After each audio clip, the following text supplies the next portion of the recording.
Members of the jury, this case is about numbers, and those numbers don't tell the full story. Now, before we go on, before we go into the specifics, I'm going to ask you to think about a simple childhood exercise, either you've done or perhaps you've seen your children do. I want you to think of a paint-by-numbers picture. It's a picture with shapes all in it, with numbers in each one of those shapes. That number corresponds to a color. And as you fill in each number with the appropriate color, that picture begins to take shape. And when you're done, you're left with a beautiful picture. You can see the whole story. But if you leave some of those numbers out, if you leave some of those shapes unshaded, you won't see the full picture. And you won't be able to see the whole story. Members of the jury, my name is Ben Hepner, and I, alongside my co-counsel, Ms. Amanda Stearns, intend to give you everything you need to see the full picture. We intend to give you all of the information and all of the facts surrounding Alistair Charity City Hospital and Mr. Reese Lansing. Now, let's talk about what got us into court today. It's a decision that Mr. Reese Lansing made, a decision that saved a life and where no actual harm was committed. Now, Reese decided to give up one of his kidneys to someone he cared for very deeply, Miss Taylor Warren. And Miss Taylor Warren's life depended upon that kidney. And as I've said, Reese's decision saved her life, and he is no worse for the wear from that decision.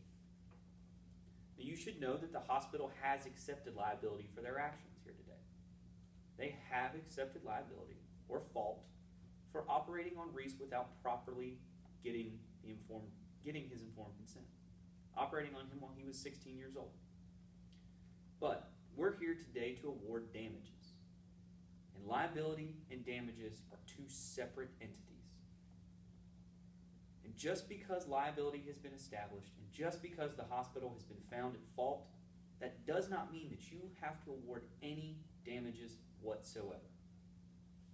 Now, you're going to hear about two kinds of damages today. The first, actual damages. Actual damages are things for pain and suffering, lost wages, medical costs.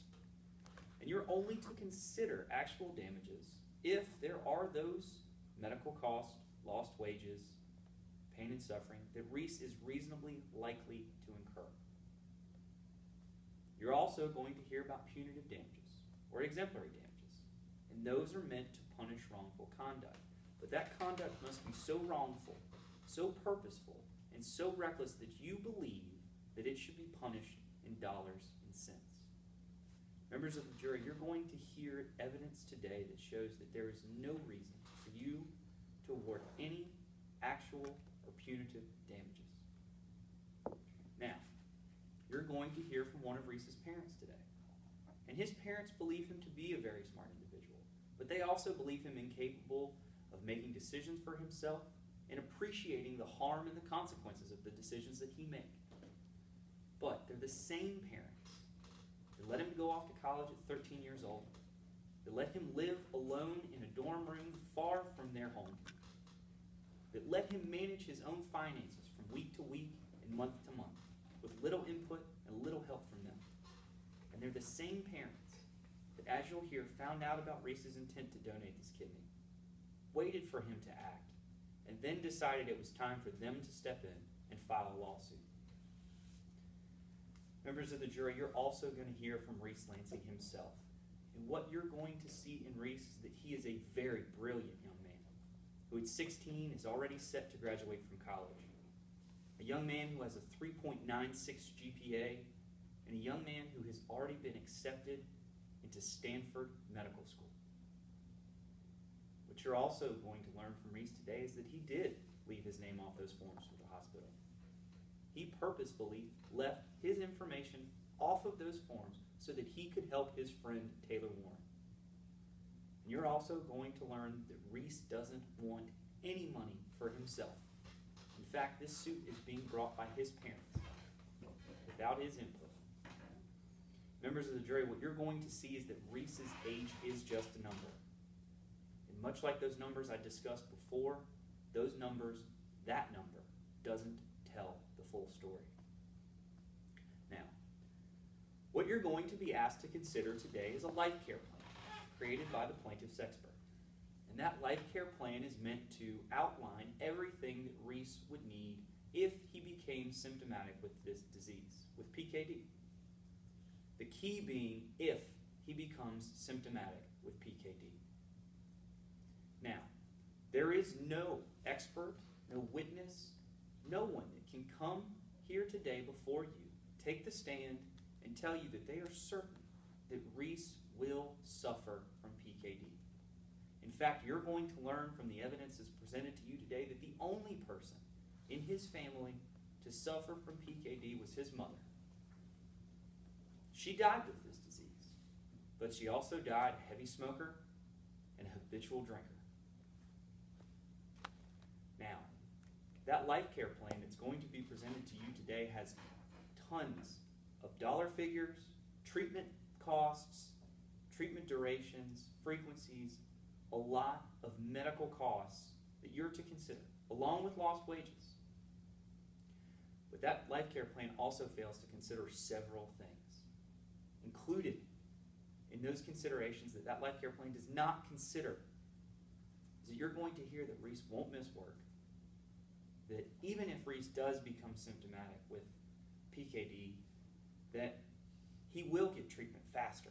His treatment will be shorter and less intense. But what you're also going to hear today is you're going to hear from another expert in this area, Dr. Sloan Sabbath. What Dr. Sabbath is going to tell you is that Reese won't suffer. And even if he does, as I've just said, things will be,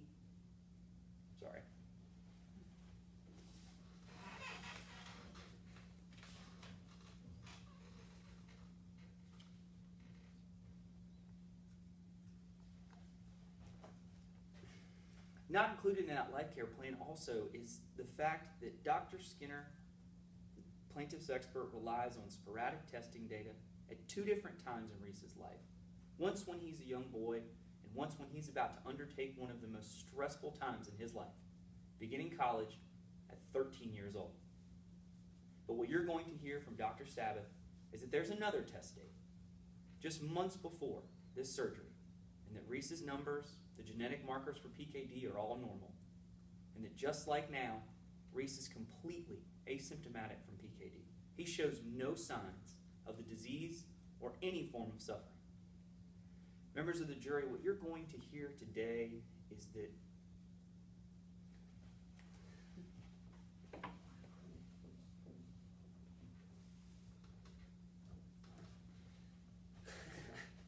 Members of the jury, what my co-counsel and I ask of you today is that you award no actual or punitive damages, not to Reese, but to Reese's parents. What you're going to see today through this evidence is that there is no certainty that Reese will suffer from PKD, that there are no reasonable medical costs that he's likely to incur.